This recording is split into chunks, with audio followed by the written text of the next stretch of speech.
Survivor time machine, survivor time machine.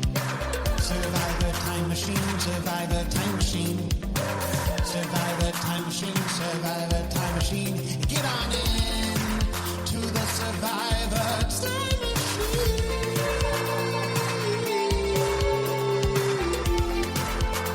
Survivor time machine.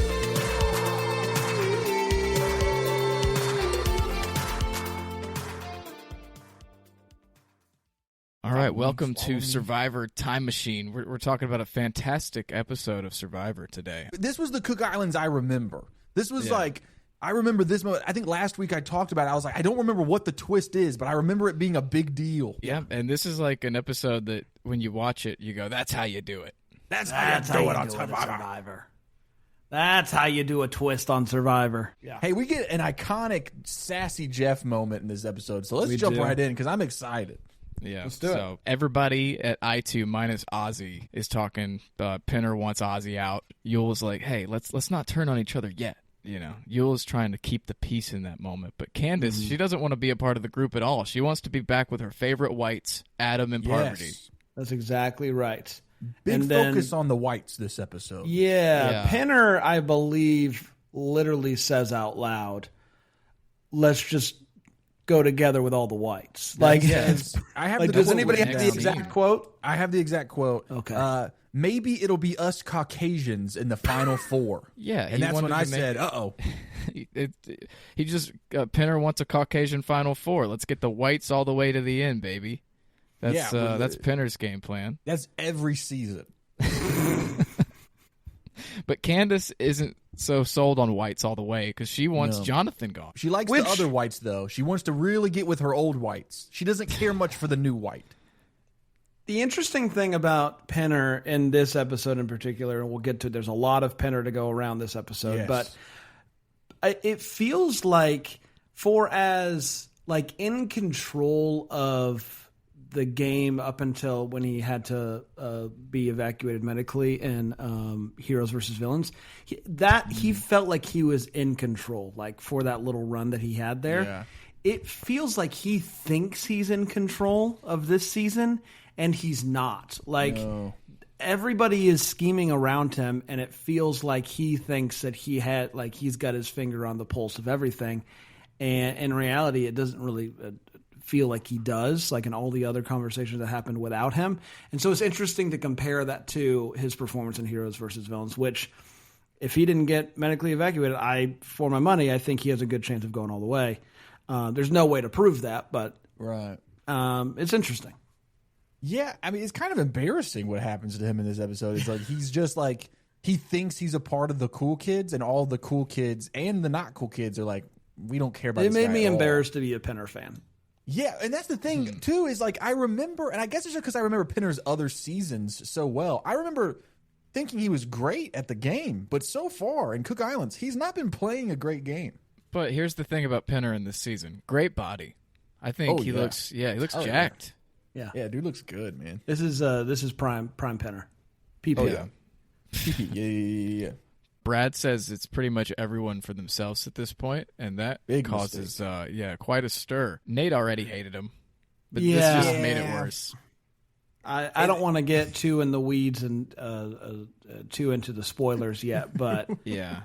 That was a tough thing to come back from when you're like, hey, I think we're not even to the merge yet, brother. Like he's over here being like, I think it's every man for himself. Just keep that to yourself. How many times is someone on that tribe going to just say something to Nate, and Nate just goes, "We got to get this person out." Nate dog. He's hated Brad 2 weeks in a row now because first he didn't volunteer to swim, and then that was it. Dude, another thing about Nate, I feel like I say this every episode. How come Nate was never asked back? He's one of the most entertaining parts of the season. Nate has some great lines in this episode too. Dude, so funny. So he has some sort of line about cutting it like poop or something like that. Like just really weird stuff. But he gives some great confessionals. Let's get Nate on the show. Oh yeah, I wonder what he's up to. Yeah, someone track him down for us. Remember when we were going to have a guest every episode during Time Machine? We did Billy, and we were like, we can't get better than Billy, right? Yeah, Why we try? peaked. It kind of We peaked peaked. there. Yeah. Peaked with Billy. I mean, when you're making behind the bathroom deals, Yeah. episode 2 of the season, we're not gonna get better than Nah, that. I can't get better than behind the bathroom deals. I think I was going to reach out to JP, but I don't know if I ever did. John Paul. John Paul. Paul Juan Pablo. Yeah, that guy. He would listen and then pass. It would be a hard Yeah, pass. probably. I'm in if Chase is out. Or is what JP would say. what if we had him on and then, like, surprise, Billy's on too? It's like Jerry Springer. Oh, that'd be good. That'd be awesome. I think next up is challenge time with Chase. We have the big twist of Mutiny. the episode. Yeah. The mutiny twist. Guys, what happens with the mutiny twist is everyone has the option if they want to stay with their current tribe or switch tribes. It's 6-6 right now, so it's completely even. They're both standing opposite each other, and if you want to just go to the other tribe, all you have to do is step forward. For a little bit, nobody moves. Jeff starts counting down from 10. Halfway through, Candace, who has already talked about wanting to get back over there with Adam and Parv, steps forward. There's 2 seconds left of Jeff's countdown. Jonathan Pinner panics and just jumps out there too. So now those two go to the other team, making it 8 versus 4 right before the merge. Yep, that's Tough. when business picked up in this episode. Brother. You know what? It felt like kind of like high school, and you have like a crush on this girl and she goes and she does something and you're like, well, I guess I'm going to. But then when you get there, you realize that no one wanted you there in the first place. I don't know if that's just a very specific example from my life, but that's what that's what it felt like to me. Like Pinner was like, I guess I need to go too. And then I have to imagine he regretted it pretty quickly, right? But I think he literally says later in the episode, this might not have been such a good move. So, Well, here's the thing. They're so close to the merge. If So you're close. so worried that Candace is going to leave and you're going to lose the numbers, just wait to the merge to Yeah. flip on your current tribe. But You can also- go back to the whites later. he would have he could have been beloved in that tribe, especially they were about to win that reward. He would have been able to bond with them, and then he would have been like the loyal white. The 2 white people on the tribe betray the minorities. Yeah, exactly. What in the colonization is going Because on? Pinner wants his Caucasian Final Four. It's insane, dude. It really is the race war season. But The yeah, now it's time- producers, I'm sure, loved it. Oh, did you know they were panicking? A white guy or a white person hasn't gone home. I mean, finally Flicka went home, but it's like the whole season, the whites have been strong, and then now they're teaming up trying to make it to the Final Four. They were probably terrified. Yeah. The reward challenge, everybody's favorite part of the... Guys, for the reward challenge, there's 2 people from each tribe. One tribe only has 4. 2 from each tribe will get in a barrel. The rest of the tribe will push you in the barrel through a series of obstacles. Along the way, you will collect buoys that you will then attach to the barrel and float the 2 people in the barrel across the lagoon. Halfway through the lagoon, you have to swim down and retrieve 4 flags. When you reach the other side, you attach the flags to a flagpole. The tribe then has to dig in the sand to retrieve an axe, which they will then use to chop a rope that will raise their flag. The first flag raised wins reward at the sanctuary, where good things happen. It's not actually called the sanctuary, but it's the sanctuary. It's the same. Kind of. Looks It's better. the sanctuary. It looks way better. And they get coffee and danishes, robes. But the big thing that they're playing for is the letters from home. The tribes. And I got to be honest with you. If you're going to turn on Ozzy, don't do it right before challenge. Like, I saw another side of Ozzy. Is somebody in this. impressed? would you say This, impressed? thank you for bringing it up, PD. I am man enough to admit when I am wrong. This episode, I was like, Ozzy, this is a good Ozzy episode. Yeah. All the way around, good Ozzy episode. There was another, like, he has another. Obviously, he's very impressive in challenges. That's never been a question. Right. But I didn't know that he had another level to him when it came. Like, and it's like this fire in his eyes that I figured was usually hidden away behind a paywall, but just another level, and it was really impressive to see. What did you guys think about the barrel? Like having the people in the barrel? Those people in the barrel were getting the shit beat out of them, dude. Yeah, it was rough. It screamed like they like we're just kind of poking around there, like, can we do anything with these barrels? And someone was like, what if we put people in them? And they were like, what if we put people in them? It's already wild if you could just put one person in the they barrel put and two then people. roll them around. So it's like you're getting dizzy. Then they're going up over these little bumps, right? Which so would just hurt. And it's like Ozzy and Yule are just having to use all their strength.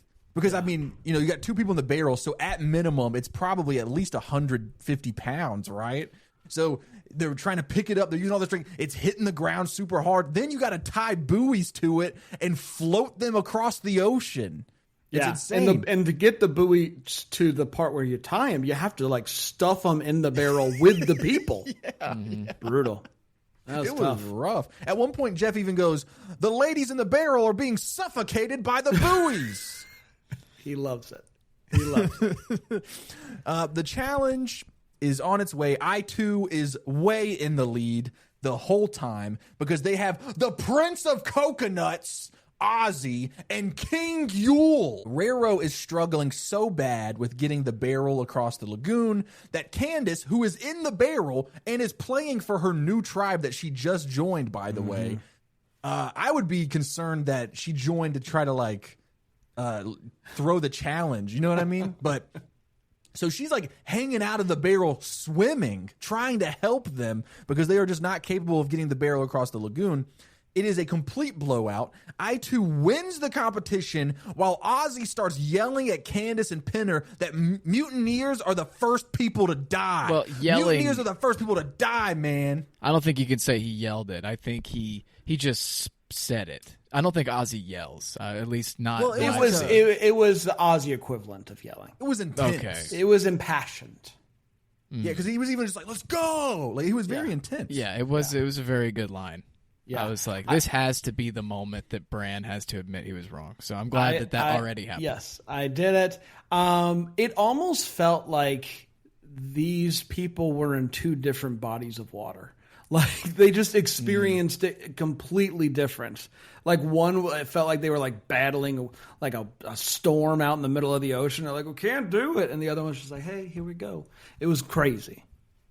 Yeah, it was really wild. The winning tribe gets to send someone from the losing tribe to Exile Island, which not sure what the point of Exile Island has been this season, but it was very funny because Ozzy goes, who are we going to send? Candace. So as kind of like a FU for betraying us, they send Candace to Exile Island, which is pretty detrimental. Yeah, and the nice thing is, if they were thinking it through, they might have been able to figure out, hey, maybe Yule might have the idol, because I feel like if you're so mad at Candace, you only send her to Exile Island if you know there's no possible way of her actually getting any sort of advantage. And so it's really just payback, right? Because they know, like Yule knows. And I found that to be interesting. Like, if there was a chance for an idol, they maybe wouldn't have sent Candace because they're so mad at her. Yeah, I didn't think about that at all. I was like, here's the pointless exile segment. Yeah, that's all I thought. We know it's pointless. Yeah, right? it's pointless because of Yule. Yeah. Yeah, and I mean, we've seen several people have the conversation. Like I think Pinner in particular being like, there's no way that idol's there. So I think that everyone thinks that the idol has been taken. They just don't know who has it. Yeah. Except for Yule, of course. So Candace being alone on Exile, though, means that she is not capable of spending time with the new tribe that she just mutinied for. Yeah, maybe Penner can really kind of get the troops together himself. Yeah, we'll see if that happens. Have to worry about it. But Yule, Ozzy, Sundra, and Becky went to the sanctuary, not sanctuary, and they played this bizarre royalty-free, like country blues sounding music when they got there. It really threw me off. It was like It's the not worst. sanctuary music, I'll say that much. Definitely not. But they were all wearing robes and eating donuts, and they all got pictures and letters from home. So like this place, it really is the sanctuary where good things happen. Heck yeah. Way better than the actual sanctuary. Pinner, he's on New Raro now, and he's not feeling comfy at all. He's trying to make a sales pitch. Like when he's talking to everybody, he's like, "Look, I'm trustworthy, all right? And me and Candace, like, we wouldn't have done this if we didn't feel really good about everyone over here." And it just did not seem to land at all. No, Nate even says, and I quote, "You must be smoking some good stuff if you think you're going to roll up in our crib and start stirring waters." Yeah. And he also makes another good point, which is, when Pinner goes, I like to think of myself as a loyal person. And Nate goes, "Dude, you just betrayed your other tribe." He's working really hard to try to save himself. And it wasn't working, but he was talking to Adam, and it briefly worked on Adam because Adam was like, "You want to go to the Final Four with me? Like, you want me in your Final Four? That sounds good to me." Yeah, and Adam later on has a really good argument for keeping Pinner, which is he can't go back to his old tribe. Right. And those there's bridges other are people burned. Yeah, literally. And it was so short-sighted, like, by Pinner. Like, you can kiss, like, if he does get to the finals, you can kiss those 4 people's votes goodbye. Like, not going to get them.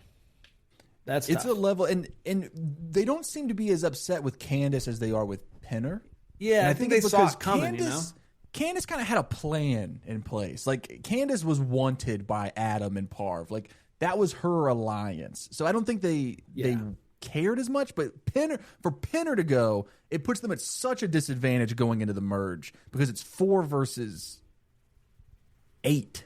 Yeah. You know? And I think just everybody, and I think everyone talks about it in this episode, but it just very much feels like Pinner's playing both sides. Yeah, but now he had to make a choice, and he made the wrong choice for sure. Yeah. And I think that brings us to immunity challenge time with Chase.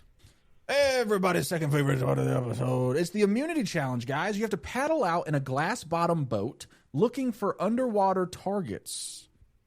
Glass bottom boat. Really like how that flows. Glass bottom boats, you make Boats. the rockin' world go down, round. The cannonballs They'll go make down. the cannonball go down. I'll work on it, guys. It's going to be really good. Well, how about for 49? Chase names his team the Glass Bottom Boats. That's a pretty good name. The glass bottom boats, baby. They're looking for underwater targets, and when they line up with the underwater target, you will release a cannonball from the boat, which will hit the target, and it will release a buoy. Each buoy has a letter on them, and you will have to solve a word puzzle with them. The first to solve wins immunity. Pinner is chosen to play for his new tribe, which I thought was interesting. What do you think? Because like Nate sits out. Like, what do you think the strategy was? They have to. That's right. So they have 8. The other people have 4. So whoever sat down and reward had to play. So you're right. like You're Candace had to sit this time. Pinner's in for her, and so interesting. Yeah. I mean, immediately, so far we've seen this in every challenge this season. Raro immediately goes off course in the water. They're not able to do much in the water, which is funny because on the other side, I2 has Ozzy, the king of Atlantis, the prince of coconuts, the Cook Islands captain. He's just a beast in every challenge, and he's got a fire lit under him this time. For the listeners, every time Chase talks about Ozzy, he looks up to the heavens. He does, which is really interesting because, I don't know, maybe I'm remembering a different challenge than you, but this was Yule's challenge. Like, Yule crushed his challenge. Yule. Yeah. Doom, You, boom, boom. I mean, yeah, but I mean, at the end of the day, you know, Hey, it's this Ozzy. is more fuel for the Bran spiracy, guys, because this is 2 more water challenges in this episode. I thought the snap. same thing, PD. I was like, this is getting a little weird. Although this one wasn't swimming, so little it was Floating. And unlike a lot of these challenges, though, Raro does manage to get in the lead. They are the first one to get their buoy, while the I2 tribe is really struggling to line it up. It doesn't take I2 long, though, to catch up. They tie the whole thing up going into the last target, 2-2, and that is when Pinner starts kind of panicking, unable to get the cannonball into the water correctly. Jeff makes a comment saying that Pinner made a big error, and he goes, "Oh, please, Jeff." And Jeff goes, "Jonathan getting frustrated by me," and that was so funny. Yeah, it's really What's great is Jonathan. like Jeff like asked him to repeat it. Like he couldn't believe this. He said, he was like, "What'd you say?" And he said, "I said, oh please, Jeff." Yeah, wow. Did y'all notice? Maybe it's because I had headphones on, but there were a couple times where I was like, "Man, did their like good microphones break?" A couple lines from Ozzy where I was like, I had that "Man, thought they about are, Ozzy. like, Yeah, cranking It was this Oz- up." Something happened with Ozzy's mic. Maybe when he had that fire lit under him. Maybe. It burned him. Speaking of fire lit under him, Billy Garcia makes Billy? a crazy return. He pops up out of the ocean, tips over the railroad boat, causing the I2 tribe to take home the win. I'm joking, but I2 does take the win. The word that is spelt with the buoys is bounty. I2 wins immunity. The railroad tribe will be going to tribal with their 2 new tribe members. I wonder who's going to be going home. Yep. And then it was because Brad messed up the puzzle in the challenge, just like what happened last week in the immunity challenge. That Even though he's a creative 'cause, spatial. Brad went home last week. I don't know. We talked about that. So, and then he also like is putting himself in position to go home this week. Do y'all remember what I'm talking about? Yeah. Oh, did This we do a isn't thing where we got resonating. the person wrong? We thought that it was Brad. Me and Bran both thought Brad Yeah. went home last week. Yeah. After watching the episode where I guess since I edit the show, maybe maybe that stuck with me. hold on. Brad's but still here. He Brad's is still here. Yeah, that's what I was. Who said that Brad went home last week? We did on the show. Me and Bran thought that he Who went home? voted out. Who did go home? I don't know, but it wasn't Brad because he goes home. It was with this it was one. Flicka, right? Flicka, Did Flicka yeah. go home? Yeah, it was Flicker. Yeah. Why did I go with you guys, or did I say Flicka No, goes you home? were confused because we were confused. Yeah. And I think we just kept doubling down just to see if we could convince you. Wait, so you guys did that on purpose? Who can No, say? it was on an accident, and then it was on purpose. Oh, Yeah. you guys are. I'm not smart enough for you guys to do this to me. You guys are like picking on the kid that's already behind in class. Look, I confused myself just now, like trying to do the bit again. I didn't even know you were doing a bit. Anyway,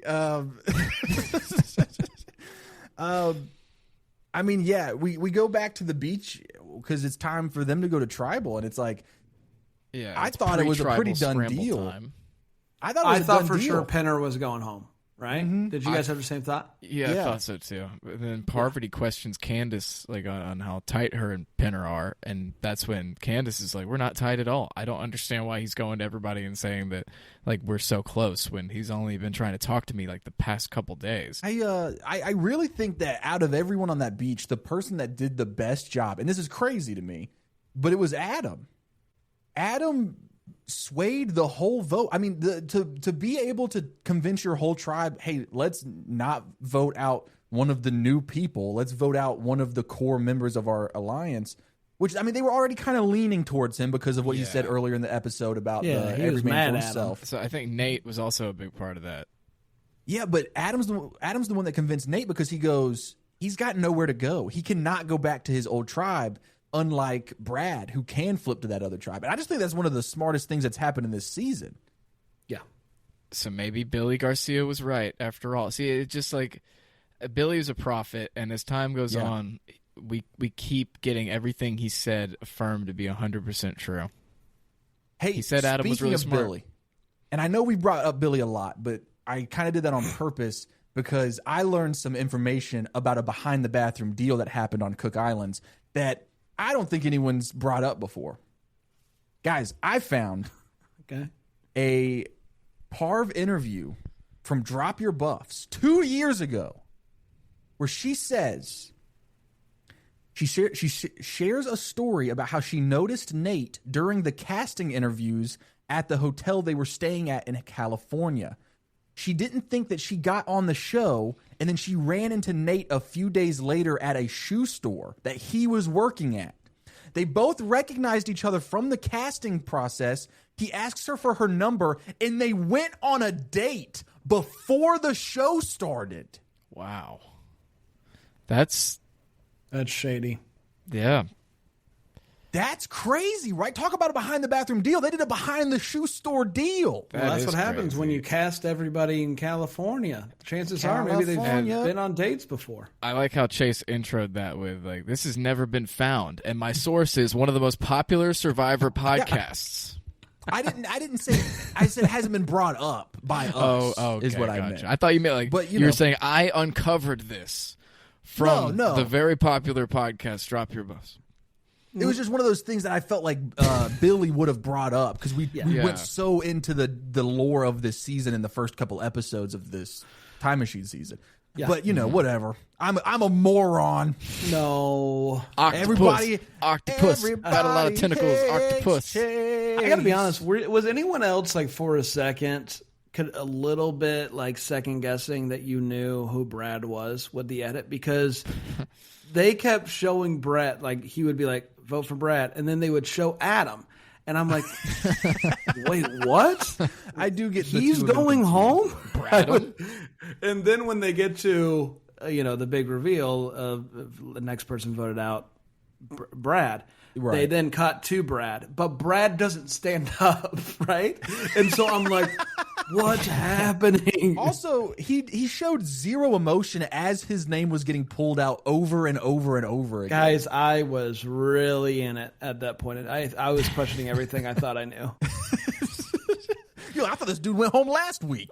Yeah. I know. He did. We Chase, forgot. Brad did go home last week.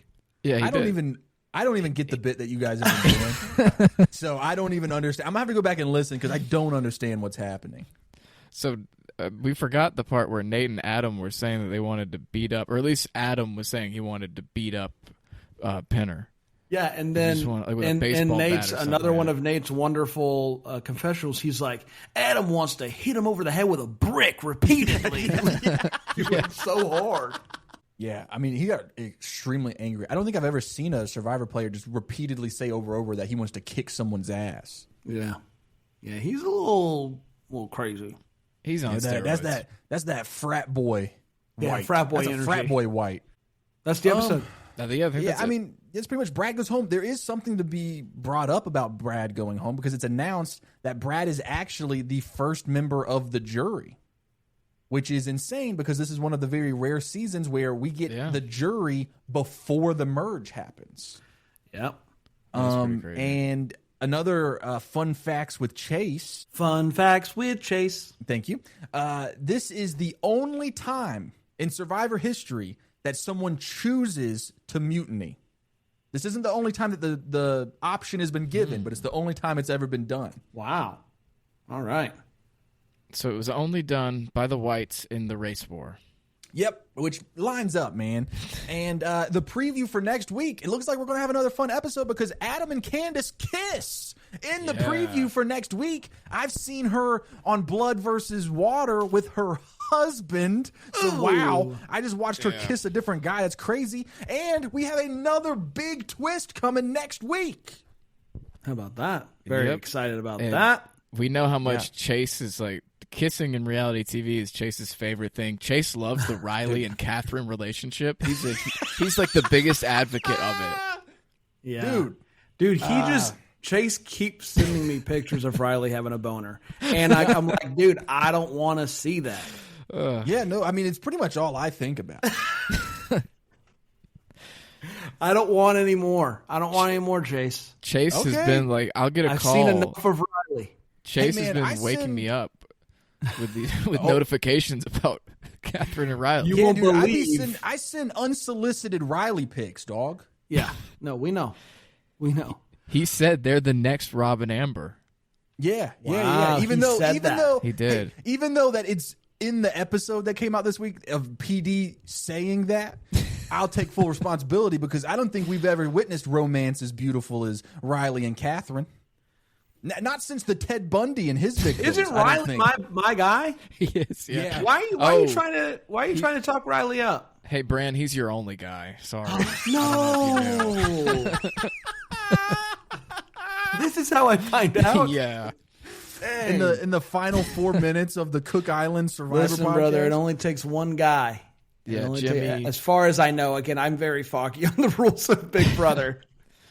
Jimmy sadly was evicted, and Not sadly. and Did, now all you have is Moonbeam Riley. Did what's her name volunteer to be on the block and then went her way out of it again? Close.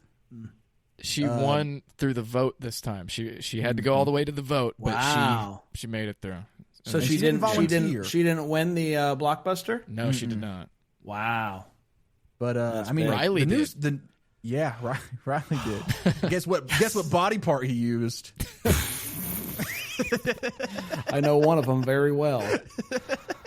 All right. Well, I'll see you guys later. I'm gonna send you guys a bunch of unsolicited Riley picks. I have 2 bits of Survivor news, I guess. One is let's hear actual 'em. news. One is just thoughts with Okay, Bran. let's hear it.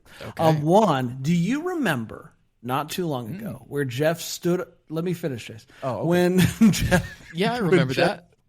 No, I don't remember that at all. when Jeff stood on a stage and basically it was like all these other reality shows are taking our guys. We work hard no. at casting people, and everybody's just taking our guys. And he was mad about it. Do you guys remember? Yeah, this? I do. Yeah. He has either had a change of heart or someone at CBS said, "Hey, cut that." Because Yeah. in a new interview, he said, initially, when I saw Survivor players showing up on other shows, I was pretty vocal, but now I have a different feeling.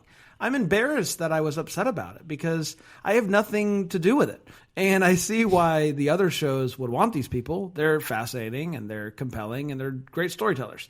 If you're a former Survivor player and another show will pay you to come and do their show, absolutely go make that money because you're entertaining. They're smart to want you. How about that? Yeah. Yeah, he finally reached the obvious conclusion. Yeah. of I that. bet enough of the players were like, hey, they're paying us. Stop trying to take our money. It I is think- ridiculous when you think about it like that. Ridiculously Parv, in particular, was one of the most vocal ones when she was doing her book tour.